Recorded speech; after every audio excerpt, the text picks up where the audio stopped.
I find it a little difficult to say what the subject matter of this seminar is going to be, because it's too fundamental to give it a title. I'm going to talk about what there is. Now, the first thing, though, that we have to do is to get our perspectives with some background about the basic ideas which influence our everyday common sense, our fundamental notions about what life is about.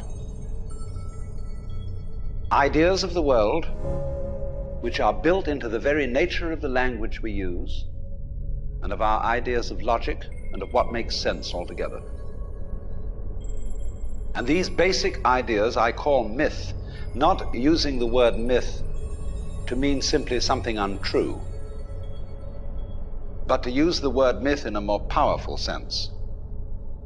A myth is an image in terms of which we try to make sense of the world.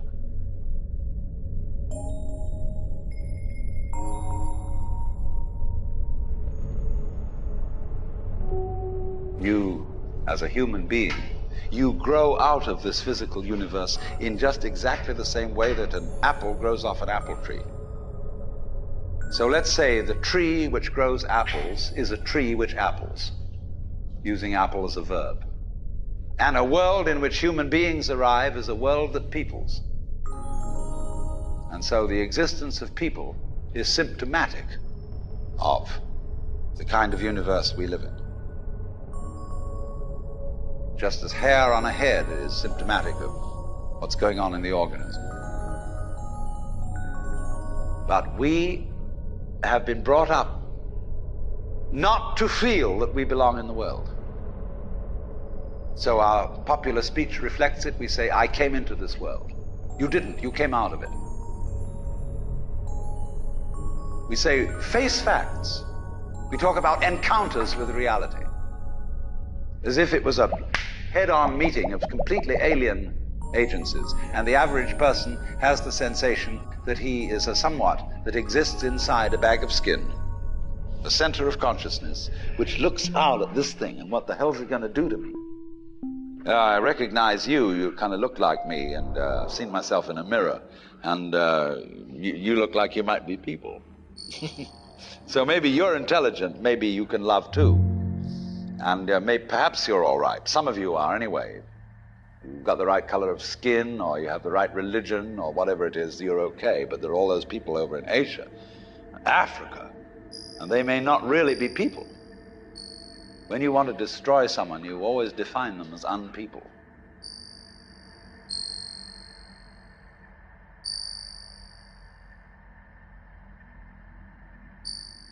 We have this hostility to the external world because of the superstition, the myth, the absolutely unfounded theory that you yourself exist only inside your skin.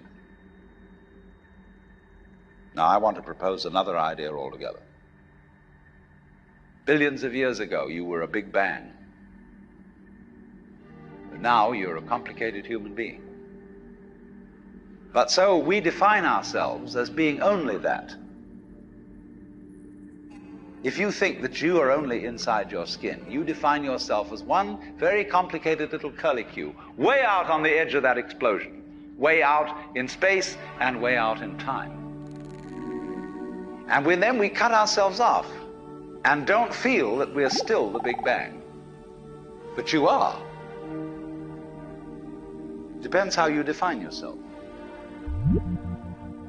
You are actually, if this is the way things started, if there was a Big Bang in the beginning, you're not something that is a result of the Big Bang.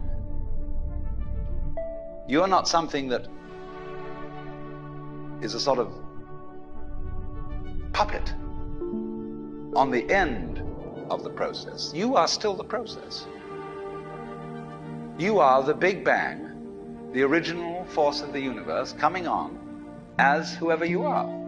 See, when I meet you, I see not just what you define yourself as, Mr. So-and-so, Miss So-and-so, Mrs. So-and-so, I see every one of you as the primordial energy of the universe coming on at me in this particular way.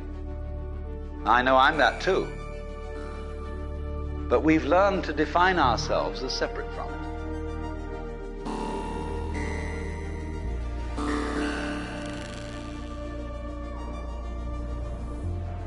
What I would call a kind of a basic problem we've got to go through first is to understand that there are no such things as things.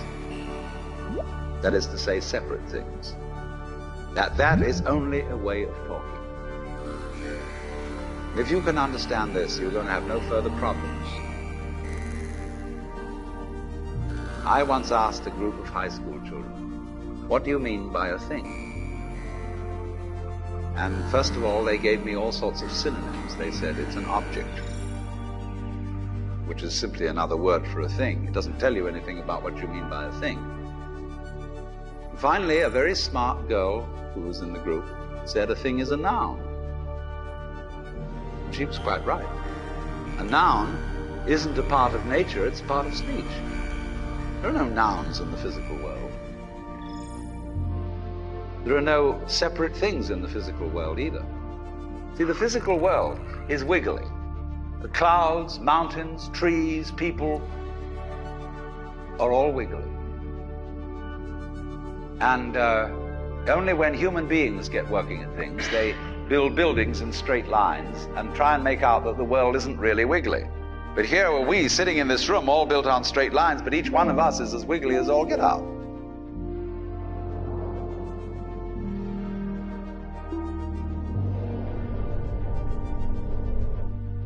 Now then, when you want to get control of something that wiggles, it's pretty difficult, isn't it? You try and pick up a fish in your hands, and the fish is wiggly and it slips out. What do you do to get hold of the fish? You use a net.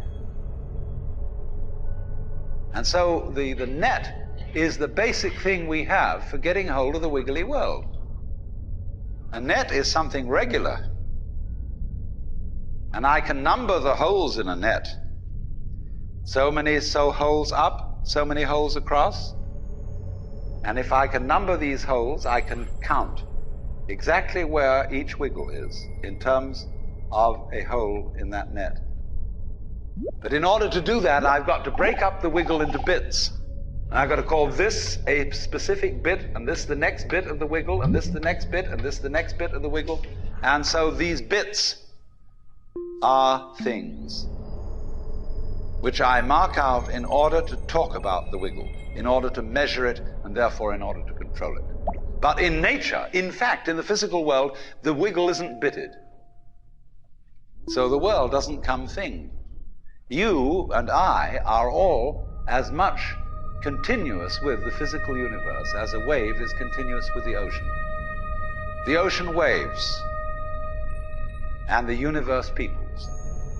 And as the wave, I wave at you and say, you! The world is waving at me with you. And saying, hi, I'm here. But the way we feel and sense our existence, being based on a myth that we are made, that we are parts, that we are things, our consciousness has been influenced so that each one of us does not feel that. We feel we have been hypnotized, literally hypnotized, by social convention into feeling and sensing that we exist only inside our skins, that we are not the original bang, but just something out on the end of it. And therefore we are scared stiff. Because my wave is going to disappear, and I'm going to die, and that would be awful.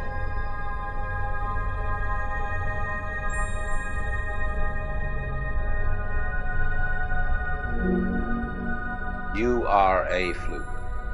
You are a separate event.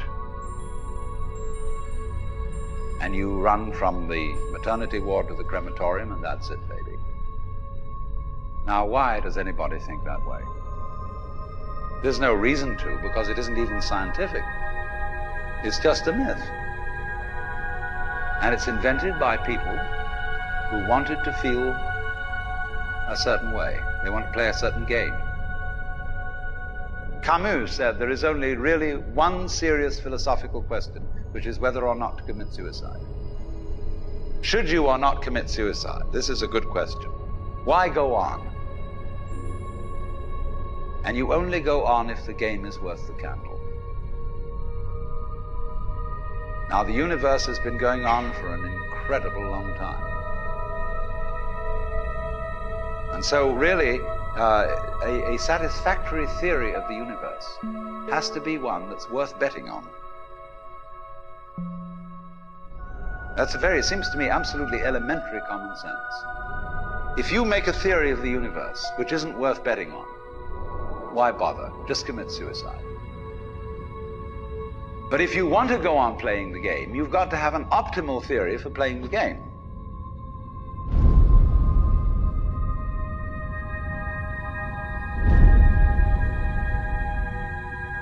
If there is any such thing at all as intelligence and love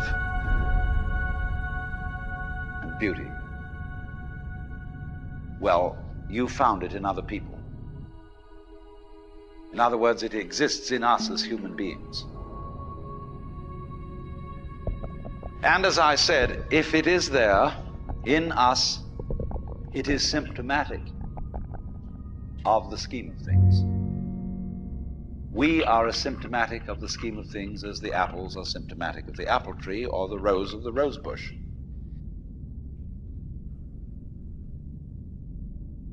The earth is not a big rock infested with living organisms, any more than your skeleton is bones infested with cells. The earth is geological, yes, but this geological entity grows people.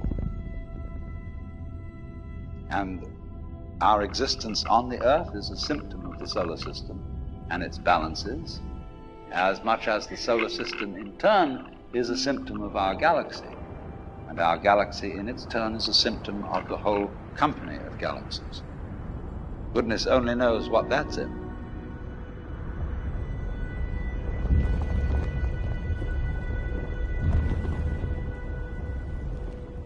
When, as a scientist, you describe the behavior of a living organism, you try to say what a person does. It's the only way in which you can describe what a person is. Describe what they do. Then you find out that in making this description, you cannot confine yourself to what happens inside the skin. In other words, you can't talk about a person walking unless you start describing the floor. Because when I walk, I don't just dangle my legs in empty space. I move in relationship to a room.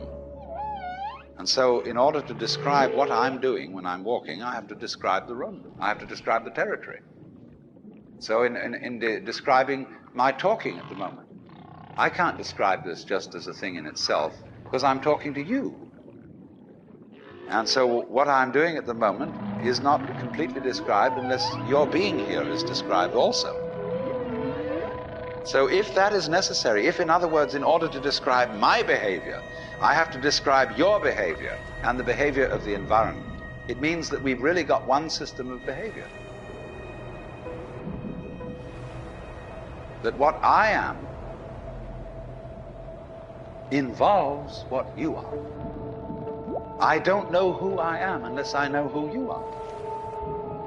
And you don't know who you are unless you know who I am. In other words, we're not separate. We define each other. We're all backs and fronts to each other. We and our environment, and all of us and each other, are interdependent systems. We know who we are in terms of other people. We all lock together. And this is, again and again, the serious scientific description of how things happen. And any good scientist knows that what you call the external world is as much you as your own body.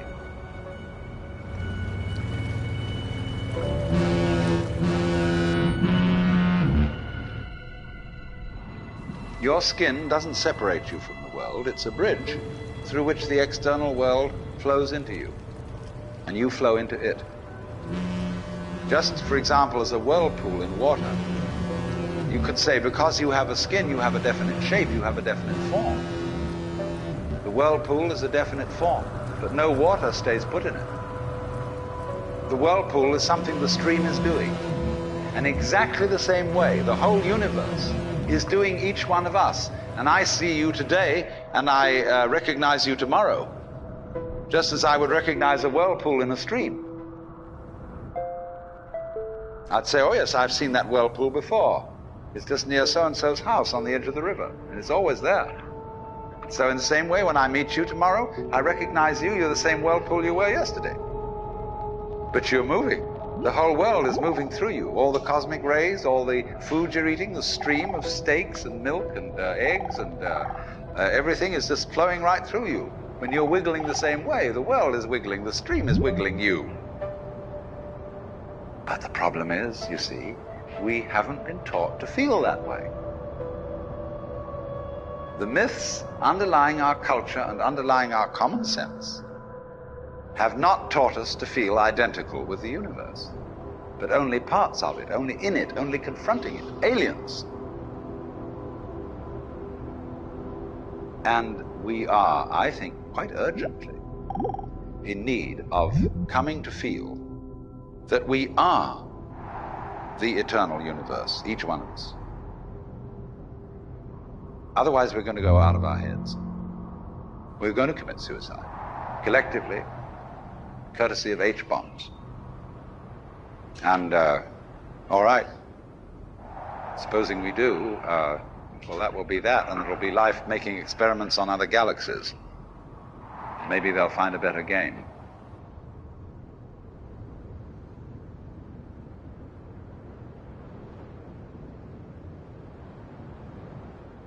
I wonder if it's ever struck you how curious a thing it is that most of the things that we experience, we regard as things that happen to us, which we ourselves do not originate, which are events expressing some sort of power or activity that is external to ourselves. And if you consider that, you realize that what you mean by yourself is rather narrowly circumscribed. Even events that go on in our own bodies are put in the category of things that happen to us in the same way as things that go on in the world outside our skins. If there's a thunderstorm or an earthquake, well, it happens to you. You're not responsible for it. But so in the same way, when you have hiccups, you didn't plan on it. If you have belly rumbles, you had no intention of doing it. And as to the catastrophic act of getting born, well, you had nothing to do with that. And you can spend all your life blaming your parents for putting you in the situation in which you find yourself. And this way of looking at the world in this sort of passive mood, as something that happens to you, goes right down to our general feeling about life. It goes down to the way in which we have been accustomed to look at human existence as a precarious event in a cosmos that, on the whole, is depicted as being completely unsympathetic and alien to our existence.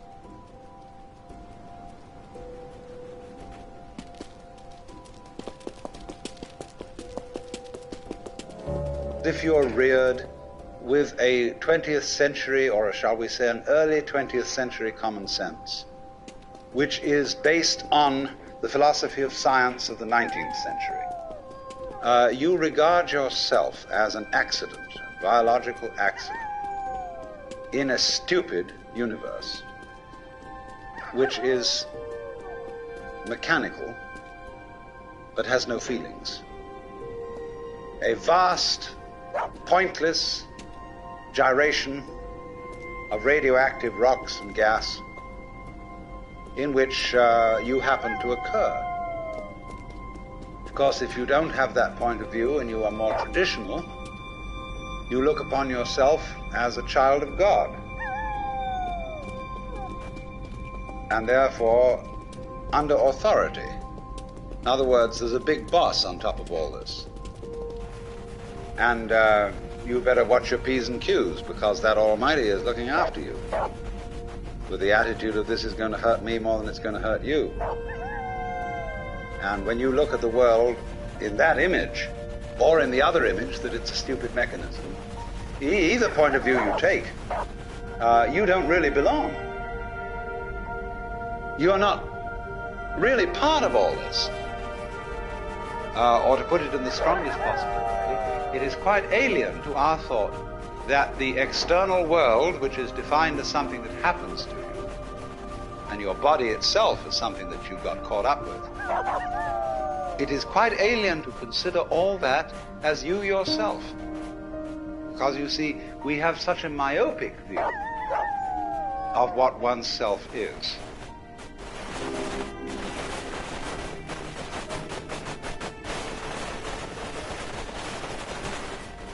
Now, we come here to an extremely important principle, which is the different points of view you get when you change your level of magnification. That is to say, you can look at something with a microscope and see it a certain way. You can look at it with the naked eye and see it in a certain way. You look at it with a telescope and you see it in another way. Now, which level of magnification is the correct one? Well, obviously, they're all correct. They're just different points of view. When we examine our bloodstreams under a microscope, we see there's one hell of a fight going on. All sorts of microorganisms are chewing each other up. And if we got overly fascinated with our view of our own bloodstreams in the microscope, we should start taking sides, which would be fatal, because the health of our organism depends on the continuance of this battle. What is, in other words, conflict at one level of magnification is harmony at a higher level. Now, could it possibly be, therefore, that we, with all our problems, conflicts, neuroses, sicknesses, political outrages, wars, tortures, and everything that goes on in human life, are a state of conflict, which can be seen in a larger perspective as a situation of harmony?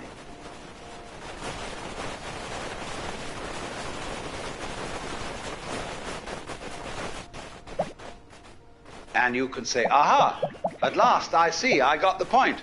I've seen how all this makes sense. But what this insight depended upon was your overcoming the illusion that space separates things. That is to say, the space, the interval between your body and mine. The interval created by birth at one end and death at the other. And then after somebody's death, then somebody else's birth. These are events with intervals between them. And normally we regard these intervals in time and these intervals in space as having no importance, no function. We tend to see the universe itself as really consisting in all the stars and galaxies. That's what it is. That's what we notice. But the space in which all this happens is sort of written off as something that isn't really there. But what one has to realize is that the space is an essential function of the things in the space. After all, you can't have separate stars unless there is a space around. Eliminate the space and you will see you couldn't have this phenomenon at all. And vice versa. You couldn't have the space. They wouldn't be there in any sense whatsoever if there weren't the bodies in it. So the bodies in the space and the space are two aspects of a single continuum. They're related together in exactly the same way as a back and a front. And you just don't get one without the other.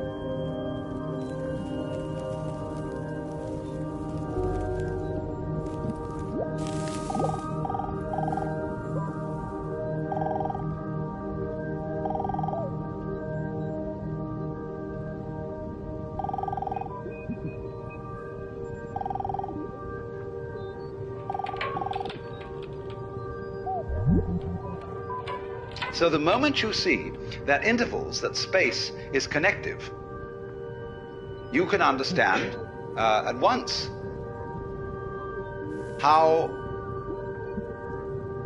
you are not just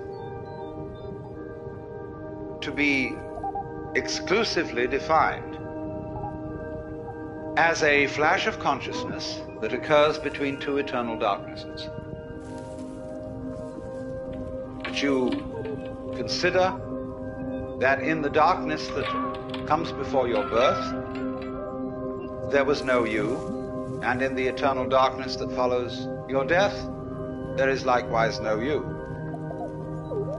And I'm going to discuss these matters not by appealing to any special spooky knowledge, as if I had been traveling on the higher planes and knew all my previous incarnations and therefore could tell you authoritatively that you are much more than this individuality.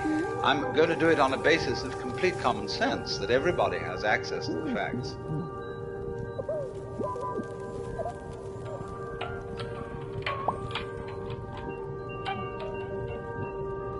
Life is a pattern of immense complexity. And what you call yourself as a living organism, say, I am my whole body at the very least. Now, what is that body? That body is recognizable, and I recognize my friends when I meet them again, and you recognize me. Although the last time any of you saw me, I was absolutely something entirely different from what I am now. Just as the flame of a candle is never a constant. The flame of a candle is a stream of hot gas. Only you say the flame of the candle as if it were a constant. Well, it is a recognizably constant pattern. But in exactly the same way, we are all constant patterns. And that's all we are. The only thing constant about us at all is the doing rather than the being. It's the way we behave, the way we dance. Only there's no we that dances. There's just the dancing. There is no thing that whirlpools. There is the whirlpool. And in the same way, each one of us is a very, very delightfully complex undulation of the energy of the whole universe.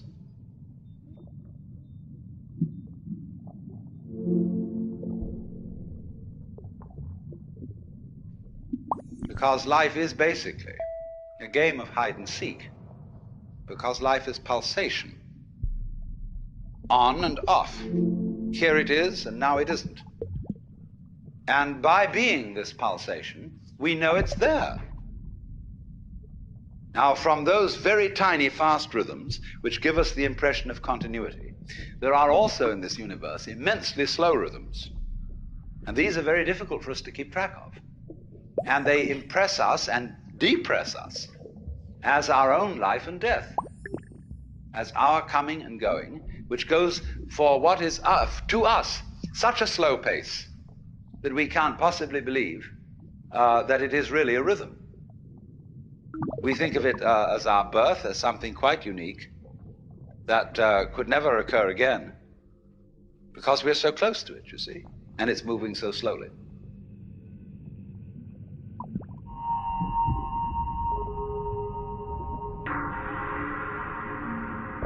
The process of growth, the basic process of biology, is one in which lower orders are always being superseded by higher orders. But the lower order can never figure out, or only very rarely figure out, what the higher order is that's taking over. And may see it as a terrible threat, as total disaster, as the very end, but can never be aware that the principle of growth always has and always will continue. Because that's what's going on. But you never know what the next step is going to be. Because if you did know, you wouldn't take it. Because it would already be past. Do you understand this? That any certainly known future is an event of which we can say, you've had it. And in that sense, it's past. When we play a game, the outcome of the game becomes certain. We at that point cancel the game and begin a new one. Because the whole zest of the thing, which takes me back to the idea that this whole thing is a hide-and-seek game, is that you don't know what the next order coming up is.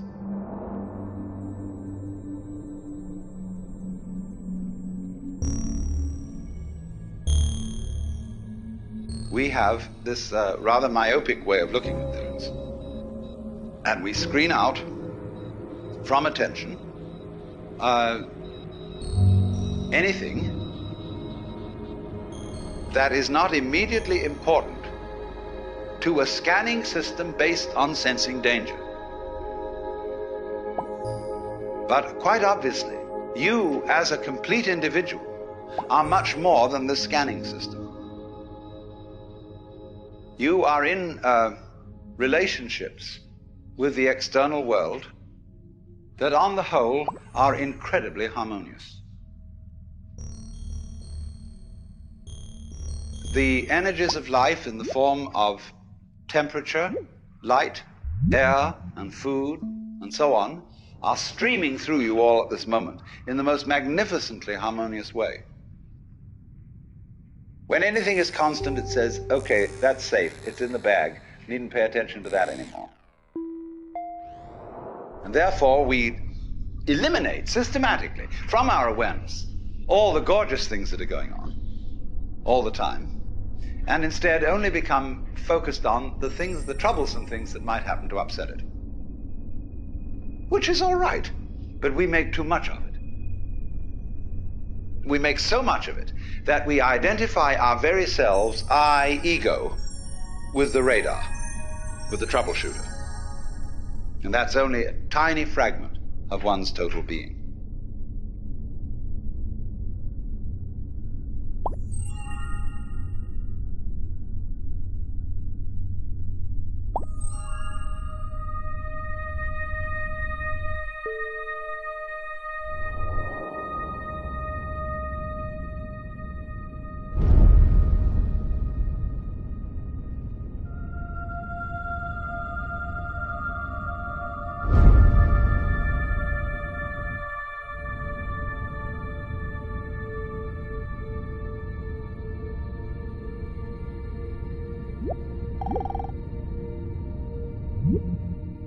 You very soon realize that your existence is not something that is just the hopeless little creature that's suddenly confronted with a great big external world that goes gah at him, and eats him up. Every tiniest little thing that comes into being, every minute little fruit fly or gnat or bacterium, I will go so far as to say, is an event upon which this whole cosmos depends. This thing goes both ways. It's not only that every little organism which exists depends on its total environment. The reverse is also true, that the total environment depends on each and every one of those little organisms. So that you could say, this universe consists of an arrangement of pattern in which every event is essential to the whole thing. Now, we screen that idea out of our consciousness in exactly the same way that we screen out the perception of space as an important reality. Just as we pay attention to the figure and ignore the background, so we see one way of looking at things, mainly that the organism is very frail against the environment. It lasts a long time, the environment, but the organism only lasts a short time. What do you mean the environment lasts a long time? What does the environment consist of? Just a lot of little things. When you get far enough away from all the organisms and the little bits of things, you see the environment in another scale of magnification. But actually, the whole thing is arranged in a polar system where the enormous depends on the tiny and the tiny depends on the enormous. And you get a relationship between these extremes, which can be called a transaction. They always go together.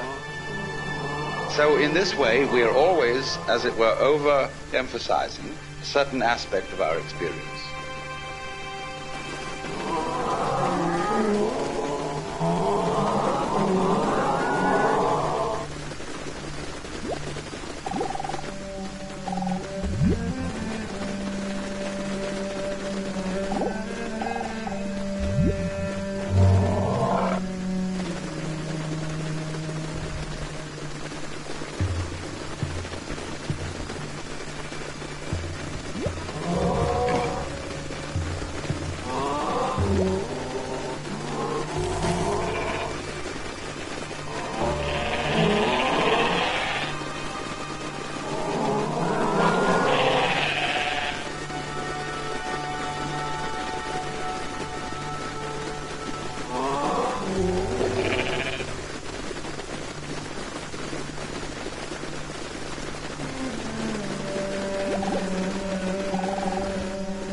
And we say now, what is important about people is their unique individuality.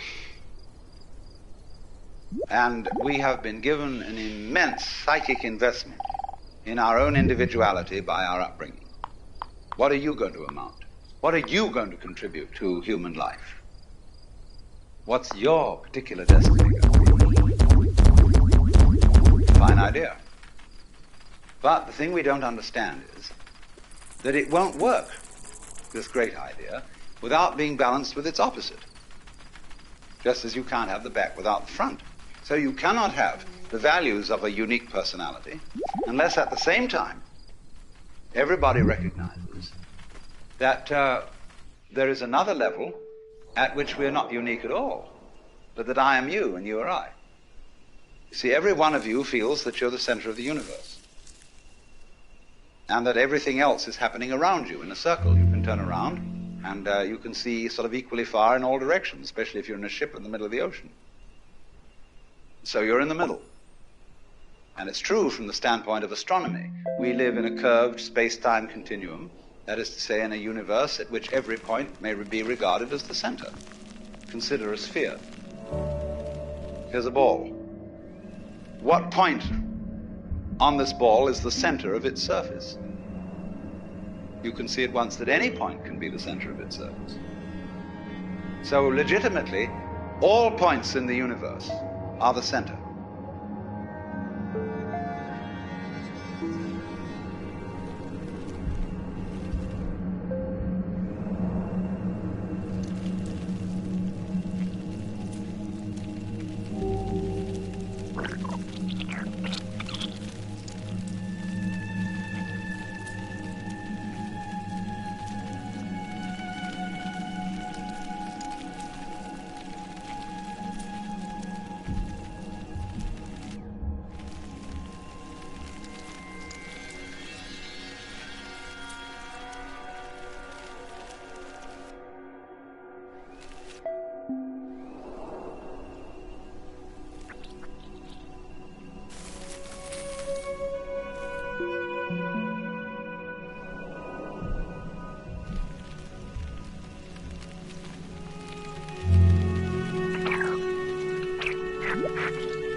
we are all like the nerve ends on your own skin.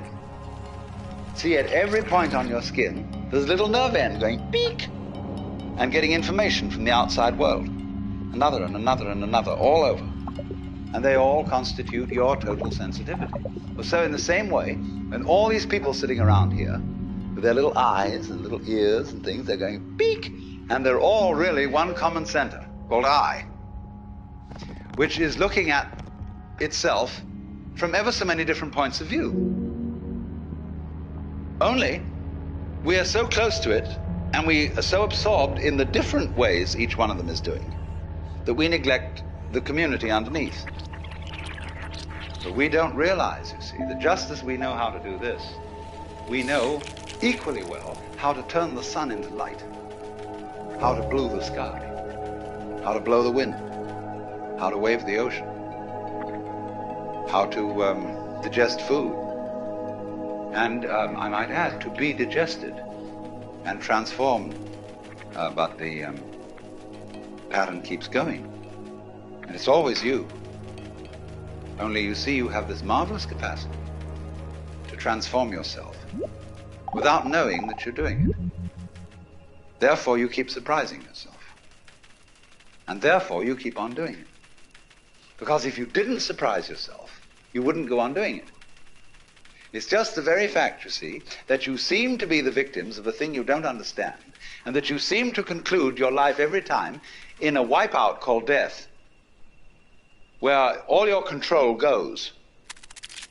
It's just exactly that opposite condition to what you call being alive that allows you to be alive.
One of the first things which everybody should understand is that every creature in the universe that is in any way sensitive and in any manner of speaking conscious regards itself as a human being. That is to say, it knows and is aware of a hierarchy of beings above it and a hierarchy of beings below it.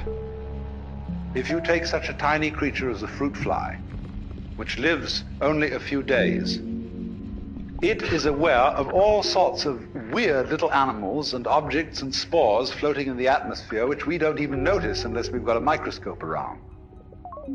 And it criticizes them as being inferior animals and all that sort of thing, whereas human beings are things that it doesn't comprehend. They're in as much outside its intellect as a quasar is outside ours. And we see these far-off objects floating in the heavens, and we have only the vaguest idea of what they may be. But there is, I think, a fundamental principle that everybody must understand, and that is the principle of relativity. That is to say that wherever you are, and whoever you are, and whatever you are, you're in the middle. That's the game.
When you stand and you can see a horizon all around you to exactly the same distance, you're in the center of a circle because your senses extend a certain direction in all directions and therefore give you the impression of being in the middle. Now, everything in the world feels like that. And also it has its own kind, which look natural to it. You see, spiders and hydras and sea urchins and so on don't look very natural to us.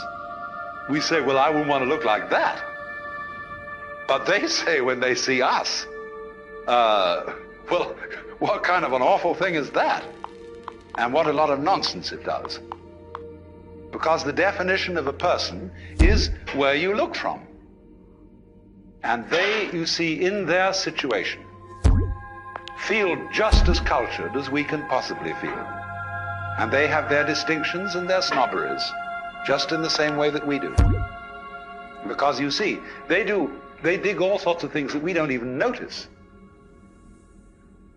We think a person is cultured because they play the piano or the violin, or they read poetry, or they have a big library and they have paintings all around, and they have a fancy house and so on, and we say, well, there's a person of culture, and we can see at once that this is really some rather elegant human being. But when you get down into the world of fishes, they have exactly the same thing. Only, instead of depending on collecting a lot of books and things like that, it is the precise way, the very subtle wiggles of a tail, the little tremors of vibration that makes one fish a very superior fish as compared with other fish. And all the other fish look at that one and say, oh my, to be like that, what a genius. To be able to do just that little extra thing, see? Because they're very sensitive. Even airplanes in formation can't begin to do what birds and fish can do in their communal swirling dances that they do.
Here is a very strange thing.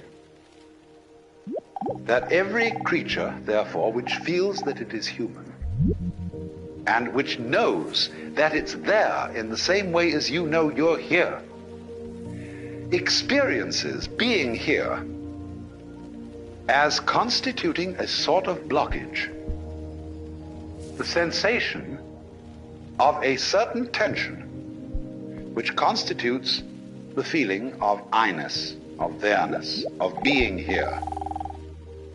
Because after all, every creature is a particular form. Everything is individual. Not only you as a total organism standing here, but all the component cells of your body, each one of them has some sort of a feeling of its own.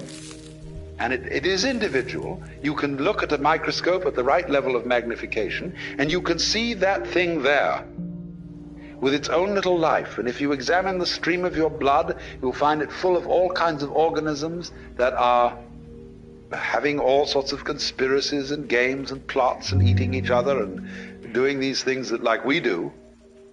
Only we realize that we wouldn't be healthy as a total organism unless there were all these wars and fights and plots and politics going on between the various cells in our blood. But from their point of view, you see, they feel a little bit put out because they're being organized.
Hey!